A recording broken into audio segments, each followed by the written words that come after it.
और भोले बाबा से प्रार्थना करके भगवान ने शिव पिनाक को उठाया और जैसे ही प्रत्यंचा चढ़ाया और धनुष 2 खंडों में टूट गया।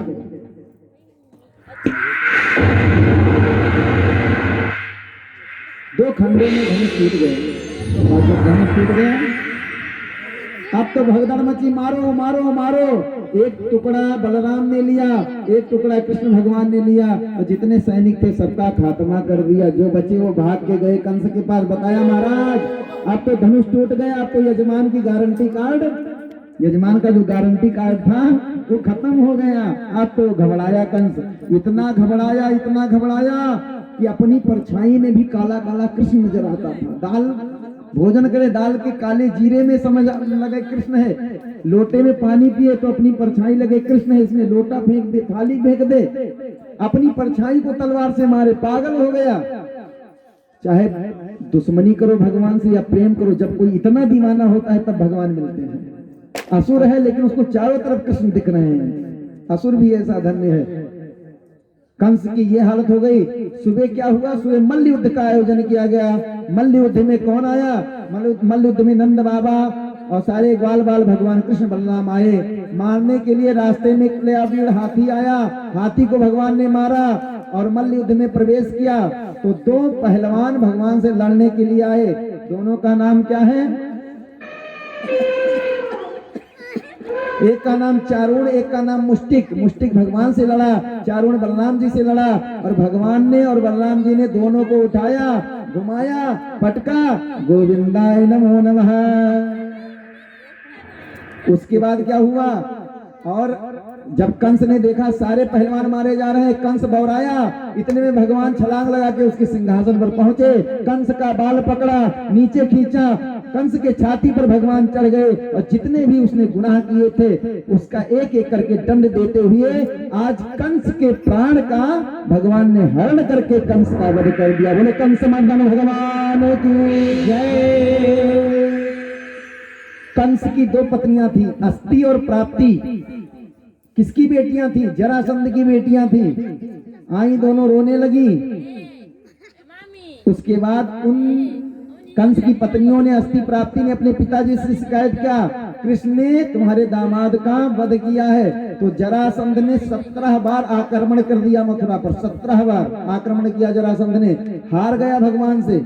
तो एक कालेवन था, कालेवन को यह वरदान था कि कोई यदुवंशी तुझे मार नहीं सकता। तो आज कालेवन को लेकर के आया जरासंध की कालेवन सामने रहेगा तो कृष्ण मेरा कुछ नहीं कर पाएंगे। और जब कालेवन को लेकर के आया, भगवान को पता चला कि मथुरा नगरी को कालेवन की सेना ने, मलेच्छों ने, कालेवन की सेना कौन थी, मलेच्छ। मलेच्छ को क्या कहते हैं, आज भी मलेच्छ हैं, जो अपोजिट वाले हैं वो मलेच्छ आज भी हैं। कालेवन की सेना है सब, मथुरा को चारों तरफ से घेर लिया, जरासंध की सेना ने घेर लिया। भगवान को पता चला अंदर, तो भगवान ने क्या किया, कहा इनसे लड़ना तो बेकार है, हम लोगों को श्राप है, जीत ही नहीं सकते, तो क्या किया जाए। कहा कहीं भागने से मर्द, कहीं मारने से मर्द। तो भगवान ने क्या किया, समुद्र के बीचों बीच में द्वारिकापुरी का निर्माण किया और मथुरा वासियों को द्वारिका में शिफ्ट कर दिया और भगवान मथुरा से भागे। तो भगवान का नाम क्या पड़ा, रणछोड़ पड़ा।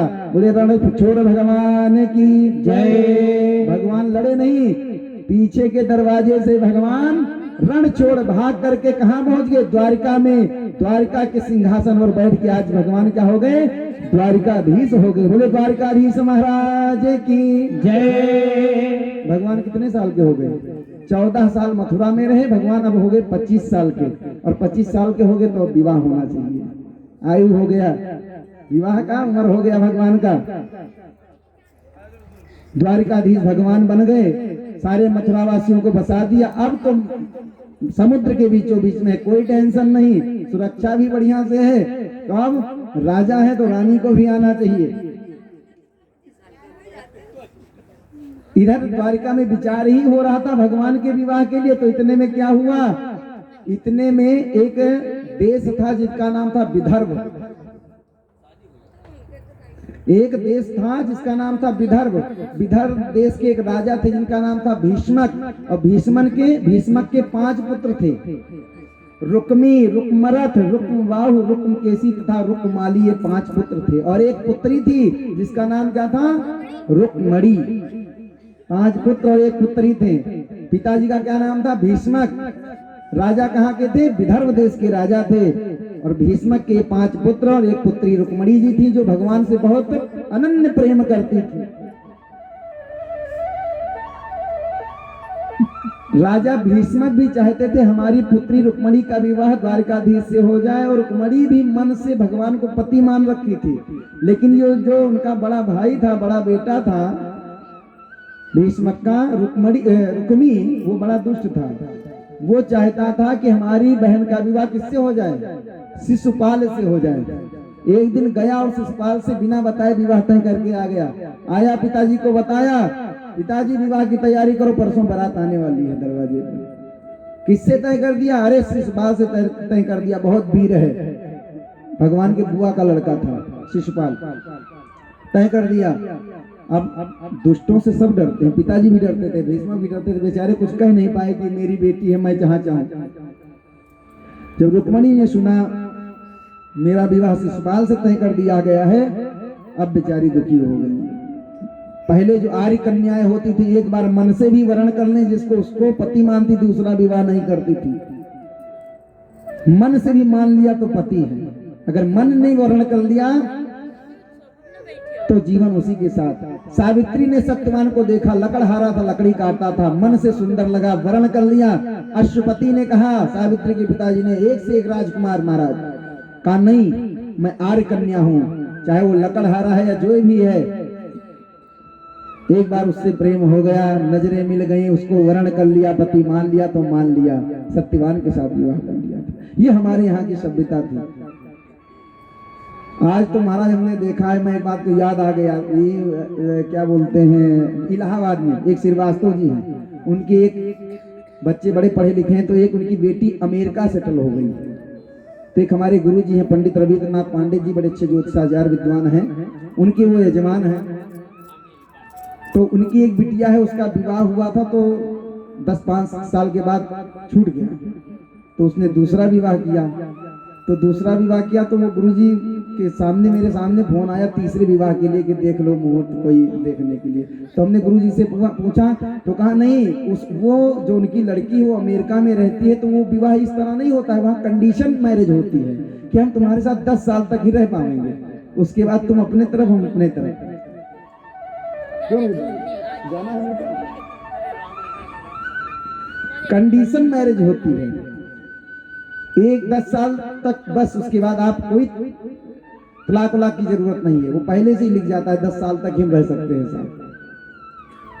तो ऐसा विवाह, ये हमारी भारतीय संस्कृति नहीं। हम यहाँ तो 7 भावर करते हैं, 7 जन्मों तक का वादा करते हैं, भले ही दूसरे दिन से लड़ाई हो, लेकिन वादा 7 जन्मों का रहता है। जय जय श्री राधे। तो मन से मान लिया रुक्मणी जी ने, तो क्या करें, परसों बारात आने वाली है, करें तो करें क्या। तो एक ब्राह्मण देवता उनके घर आते थे, जिनका नाम क्या था? सुदेव। सुदेव ब्राह्मण को बुलाया, रुक्मणी जी ने प्रणाम किया, कहा ब्राह्मण देवता मेरा काम करो। कहा क्या? तो आज रुक्मणी जी ने एक पत्र लिखा, बात ना करो बुआ जी, बात, एक पत्र लिखा, और पत्र में 7 श्लोक लिखा। कौन सा पत्र लिखा? रुक्मणी जी ने आज प्रेम पत्र लिखा। किसके लिए? भगवान कृष्ण के लिए लिखा, प्रेम पत्र लिखा। फोन तो चलता नहीं था मोबाइल। 7 श्लोकों में लिखा, 6 श्लोकों में भगवान की व्याख्या की। आप ऐसे हैं, आप भक्तों का लाज रखते हैं, जो आपके शरण में आवे उसका खूब पानी पालिश लगाया। 7वें श्लोक में लिखा सीधे सीधे कि आप अगर मुझे नहीं मिले, मैं प्रेम करती हूँ, तो मैं प्राण त्याग दूंगी, विवाह किसी से नहीं करूंगी। वो लेटर दिया सुदेव को, सुदेव नामक ब्राह्मण को, और उनका वो लेटर लेकर के वो गए, और गए द्वारिकाधीश। तो भगवान के दरवाजे पर संत ब्राह्मणों भक्तों के लिए दरवाजा खुला रहता है। सुदेव ब्राह्मण अंदर गए, द्वारिकाधीश ने देखा ब्राह्मण देवता काफी गंभीर है, मामला जो है वो संगीन है। क्या बात है, लेटर दे दिया। लेकिन रुक्मणी और भगवान का प्रेम इतना पवित्र था कि भगवान ने नहीं पढ़ा, कहा ब्राह्मण देवता आपे पढ़ो मेरा प्रेम पत्र। कोई प्राइवेसी नहीं थी उस लेटर में।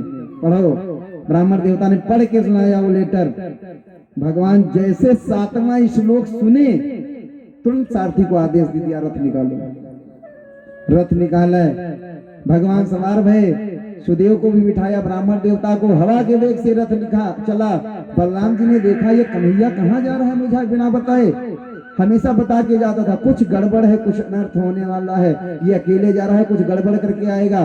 तो बलराम जी पीछे से अपनी पूरी नारायणी सेना लेकर के चल दिए। और आज का अगर भाई होता तो क्या करता?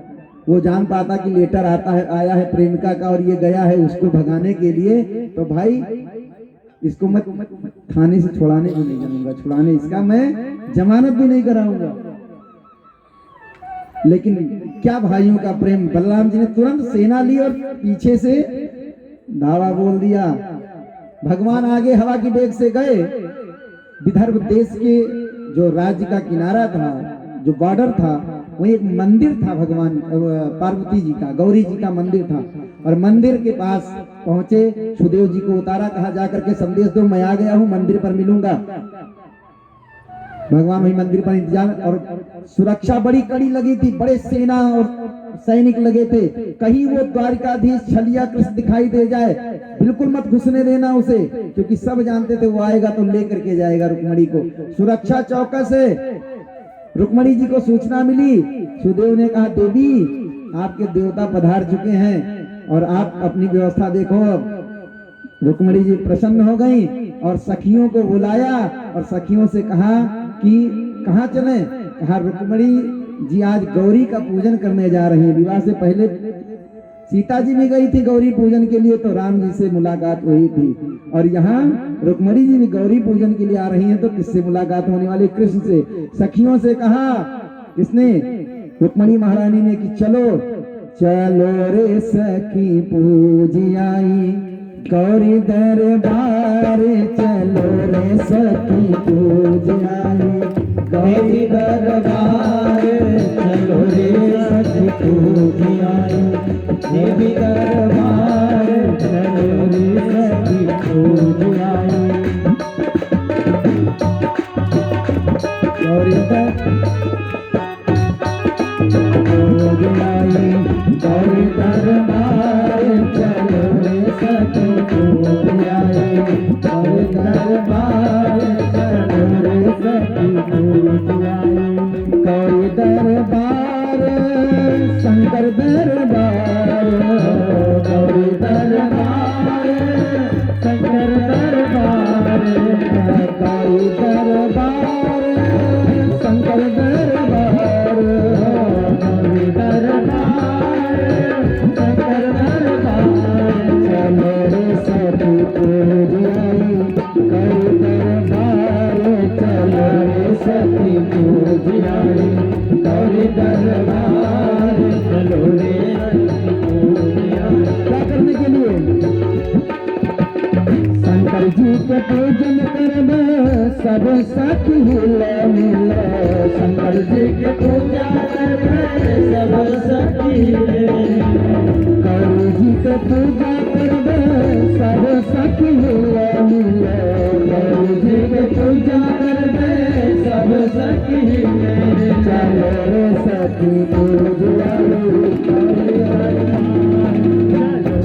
सखी पूजी आई गौरी दरबार, चलो रे सखी पूजी आई गौरी दरबार, चलो रे सखी पूजी आई गौरी दरबार, चलो रे सखी पूजी आई। गौरी मैया गई, पार्वती जी गई, रुक्मणी जी गई पार्वती जी के मंदिर में, गौरी मैया का पूजन किया और गौरी जी से वरदान मांगने लगी कि मैया आप तो सब जानती हैं, मन की मुराद पूरी कर दो। सीता जी भी गई थी, उन्होंने भी माता जी से कहा था, तो गौरी माता ने माला डाल दिया था विजय का, जाओ मिल जाए। रुक्मणी महारानी ने प्रार्थना किया जैसे सीता जी ने किया था, मनु जाहि राचव मिलहि सोबर, कैसे? सहज सुंदर सावरो करुणा निधान सुजान सीलो स्नेह जानत रावणो। इस प्रकार जब प्रार्थना किया, गौरी मैया ने आशीर्वाद दे दिया, जाओ तुमको ऐसा पति मिले। और जब मंदिर से बाहर निकली तो क्या देखा, प्रभु इंतजार कर रहे थे। और जब प्रभु के पास रुक्मणी जी पहुंची तो जो सैनिक थे वो रुक्मणी जी के और भगवान की सुंदरता को देखा तो आपस में बात करने लगे, कहो ना भाई, जो ये रुक्मणी जी जिस पुरुष के साथ खड़ी हैं, हो ना हो इन्हीं के साथ इनका जोड़ा अच्छा लग रहा है। भले ही शिशुपाल के साथ विवाह हो रहा है, लेकिन जोड़ी तो यही गजब की लग रही है। सारे सैनिक आपस में भगवान की और रुक्मणी जी की सुंदरता में चर्चा कर रहे थे। भगवान ने देखा मौका अच्छा है, थोड़ी जो सुरक्षा है वो ढीली है। भगवान ने रुक्मणी जी का हाथ पकड़ा, रथ में बिठाया, सारथी को इशारा किया और रथ हवा की वेग से चला। अब तो जैसे रुक्मणी जी और भगवान गायब हुए, सारे सैनिक हल्ला मचाने लगे, ले गया ले गया। कौन ले गया, कहा अरे वो द्वारिकाधीश छलिया कृष्ण रुक्मणी जी को ले गया। बोले रुक्मणी महारानी की, कृष्ण भगवान की। लेकर के भगे भगवान, इतने में बलराम जी आ गए। रुक्मणी जी को लेकर के भागे, और जब भगवान लेकर के भाग गए तो इधर हल्ला मचा। जरासंध, शिशुपाल इत्यादि सब थे भगवान के शत्रु। सबने कहा मारो मारो। रुक्मी ने कहा आप लोग यहाँ संभारो। बलराम जी भी पहुंच गए थे पूरी सेना लेकर के। तो शिशुपाल और जरासंध इनके सबके बीच में बलराम जी से युद्ध होने लगा। और रुक्मी जो रुक्मणी का भाई था वो रथ उठाया और भगा भगवान के पीछे, और जाकर के आधे रास्ते में रोका भगवान को। और भगवान से युद्ध हुआ जब उसका, तो भगवान ने सुदर्शन निकाला और जा रहे थे वध करने रुक्मी का। रुक्मणी जी ने पैर पकड़ लिया, महाराज अरे ये आपका साला है, ये मेरा भाई है, कितना भी बुरा हो, अगर पत्नी का भाई कितना भी बुरा हो। कोई कहते हैं, मैंने सुना है, सारी खुदाई एक तरफ और जोरों का भाई एक तरफ।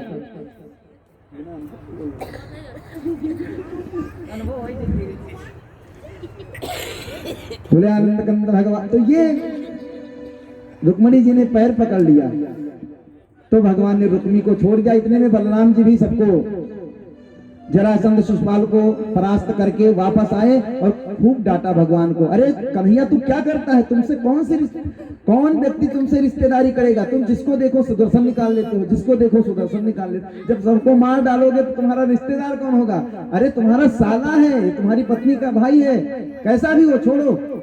रुक्मी को उसका सर मूंड के छोड़ दिया। भगवान ने लेकर के कहां पहुंच गए? द्वारिका में पहुंच गए। अब तो पूरी द्वारिका महाराज सजने लगी है, पूरी द्वारिका सजने लगी है। कार्ड छप गए हैं, कार्ड बटने लगे हैं, पूरी विवाह की तैयारियां चलने लगी हैं। तो भगवान ने कार्ड कहां भिजवाया? नंद बाबा के हाथ भिजवाया कार्ड, यशोदा मैया को कार्ड भिजवाया। गए द्वारिकाधीश के जो मंत्री थे, गए कार्ड लेकर के लाने के लिए नंद बाबा यशोदा को। नंद बाबा और यशोदा मैया नाराज हो गए। अब वो द्वारिकाधीश राजा बन गया है तो क्या मैं नाव के कार्ड पर जाऊंगा? नहीं। क्या मैं सैनिक के साथ जाऊंगा? अगर उसकी गरज है विवाह में बुलाना है तो खुद आवे ले जाए। बताया तो आज भगवान फिर गए वृंदावन। नंद यशोदा को और जो भी ग्वाल बाल थे सबको ले करके आए द्वारिका में। महाराज द्वारिका सज गई, मंडप सज गया, और आज तो रुक्मणी महारानी सजने